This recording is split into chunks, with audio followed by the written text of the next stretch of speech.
Kirby Super Star Ultra is a fun video game, even if I'm not really a big fan of it.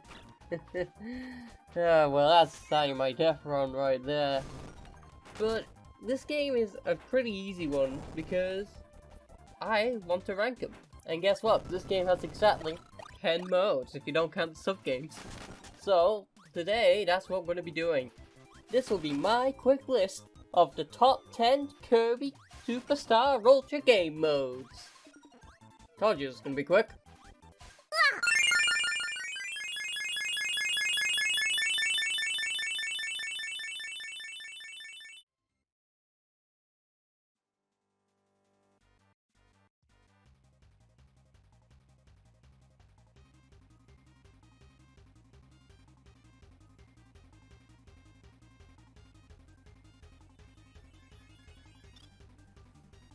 Spring Breeze is simply a short and uninteresting remake of Kirby Dream Land. It's too easy, trim the game way down, and you could beat it in way less than 10 minutes. It just functions as a tutorial of the game, but since this game doesn't have any major gimmicks, it just ends up being boring and not interesting. It's just not a fun mode, and the DDD boss fight especially is kind of disappointing since he's the only boss that takes knockback, so you can just stun lock him. Who made this?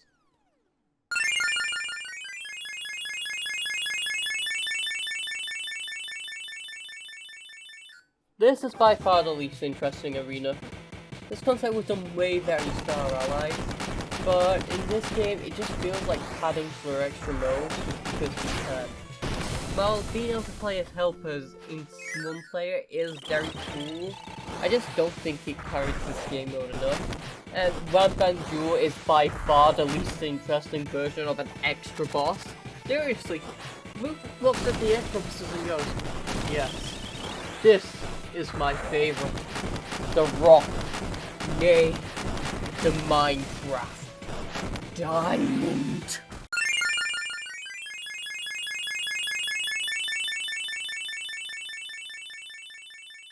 This mode is carried hard by its theme and concept. I love the idea of it, but there's only 3 levels, and it can be beaten in 5 minutes, so I just don't end up remembering it fondly. I just go in, play the game, and then leave to never look back. Shame, the theme is iconic, and I love the concept of a Kirby platformer racer, but this just ain't it. Well, I hope that Kirby's Dream will be fun.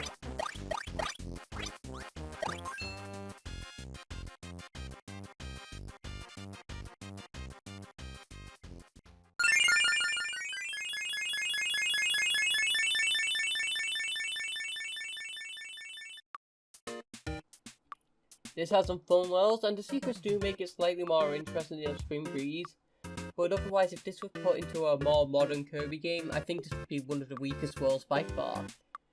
It's like, Dino Blaze is a fun concept, it's a fun boss, and having the extra ability selections is nice. But compared to the future Kirby games, this just feels average in the worst way possible.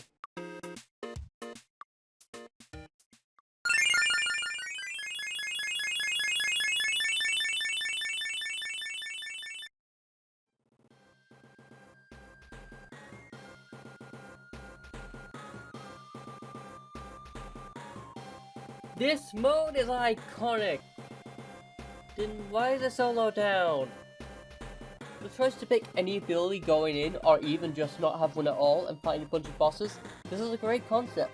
And I give a place for that alone, especially since it's an improved version of the boss endurance that was in Kirby's. That's in other Kirby games, but this is the one where it adds got good because you can actually choose your ability. It's good!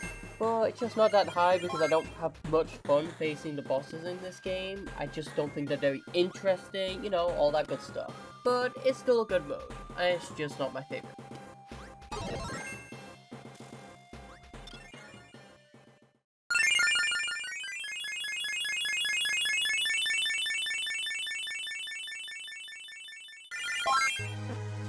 Milky Way Wishes has a very fun gimmick, but I've never been too big of a fan of the levels, and the gimmick just kind of makes the game a cakewalk. Like, why even bother thinking when you can just reacquire the power for the moment's notice? And the bosses become even more mindless. But at least exploration to find the ability to spawn, even if getting copy kind of makes gimmick moot. And everything bookmarks just feels like a recolor compared to what they do in another mode where the bosses actually feel different. Here it's just you find the bosses again but they're different colors. Hooray. However, there is something that I have neglected to comprehend. Max is a very cool boss who just portrays gimmick really well. And I mean, come on, the Nova exploding scene, iconic. Mwah.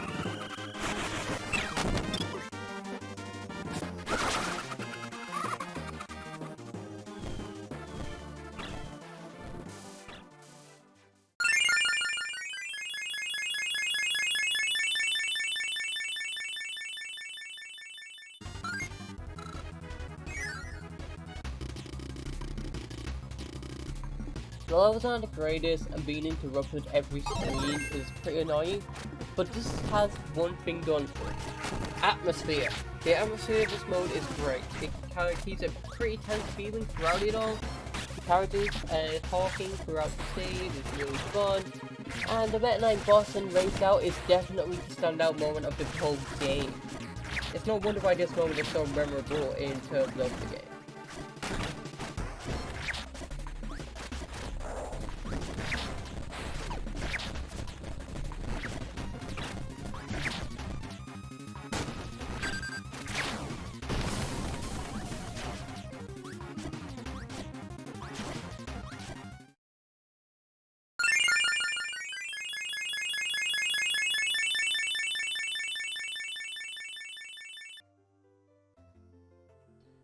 The only major flaw of this mode is that if you die, you will go back to the last checkpoint. Not the entrance of the last room. This is really dumb, and it kind of makes the game way worse, especially in the third world, since the third world is really long. And there is a certain puzzle in the third world that is really annoying, because the helper system is dumb. They have no brain cells. But outside of that, I just think it's neat. The puzzles are fun, treasure and Easter eggs are very fun, and it's the only game mode that takes more than half an hour to complete, which is nice, if you're going for 100%, that is. I don't really have much to say. It's just, if we got another Kirby game this style, this would be great. But maybe without confusing Maze Mirror map would be nice. Could we just get that Kirby and Toho crossover and make Kirby Lunar Nights? That'd be swell.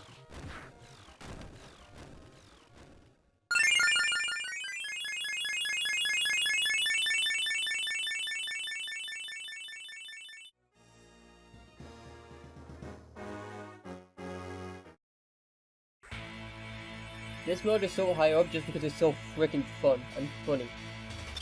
It's a fun way to speedrun the game, even if it showcases how short it is. It might not just go overpowered and fun to play. It's fun, you're overpowered, you get to go faster, you get to green loop for free, you get to heal whenever you feel like it. It's dumb, but it's fun. But outside of that, again, as is probably gold, there is no plot. Meta Knight is going insane. He is going insane. He kills CT because he can. He beats up Dynamite because he can. At least he's kind enough to give her some support for babies, you know, that's pretty nice. But he's going insane. He goes into great expensive. I don't know why. He's not even giving a reason. He just goes in, and then he just comes out. He just goes in, kills everything, leaves. Like a boss. And guess what? He's going even more insane because he's going to destroy his own ship. He doesn't even have a reason. His ship just goes flying, so he's like, yeah, I'm gonna destroy it. Apparently something to do with training mode. Nobody trains like that. Nobody's saying trains like that. And then, oh yeah, let's not forget, he goes out to space. He goes out to space. Yes, he goes out to space. He kills everything on each planet just to fight the strongest person alive. You know what he does? He kills him too. He goes pew pew pew pew, and he goes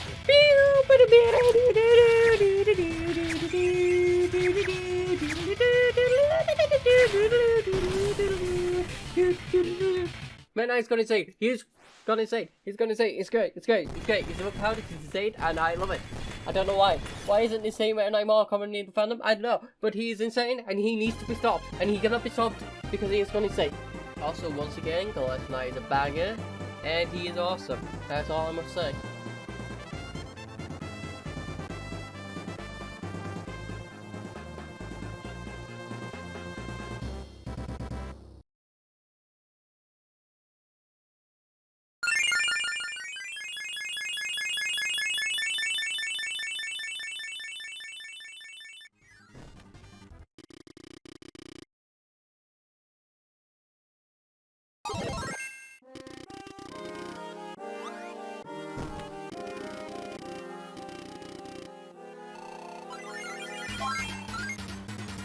This mode is what a remastering should be.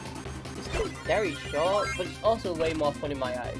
It remixes the levels in a way that's challenging, and the upgraded bosses make things way more interesting. They're not just recolors, they have different attacks. This is effectively reimagining of the extra mode in Kirby Dream Land, and I like this mode a lot just for that alone. But the main reason why it's so high up is because of the character showcases of King DDD. This mode is the final battle between rivals. It's DDD pulling everything out to stop. You can see him getting more and more desperate as Kirby storms through the castle. He uses Counterbear, a character that hasn't been appeared since the original Dreamland. Trying to stop everything. He throws everything and it all fails. Yet we see his more kind of compassionate side. He's not a two-dimensional villain, as he lets the weak bandana wearing Moldy go. Not even have to fight a battle that they both know the bandana D couldn't win. Yet he tries anyway. And we see that same bandana Moldy wearing in the audio. Yet this isn't a show. In Spring Breeze, it was a huge arena. Everyone was in. Even Mario and Luigi were in the arena. But here, it's 3 people. Bandana Wallaby, DD's most loyal servant. The king and his fierce rival. This is personal. It's just one last fight. DD's taking out all of his failures, all of his aggression, all the times he's being possessed. One last time. DD and Kirby weren't really enemies anymore at this point, but this is the point where their rivalry is put to rest. From this point on, they're basically friends. And the ending is just nice to see. How the world is still follow DDD, even after he's defeated and he's depressed. That was a lot, but I love this mode a lot for that alone. Also, Master DDD goes hard.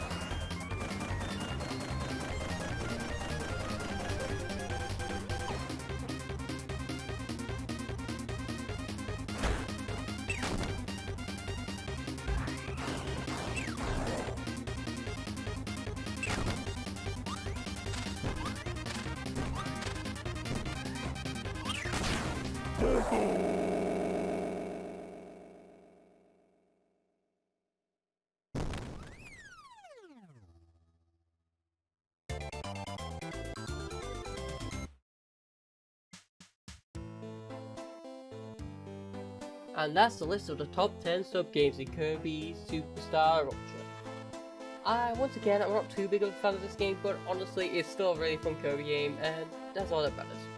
I enjoyed playing it, and I enjoyed replaying it in order to get the experience. And outside of that, thank you very much for watching, and I hope you enjoyed. Make sure to do all the things that YouTubers tell you to do, like, subscribe, etc. Like, subscribe, hit the bell, comment I suck. Yay!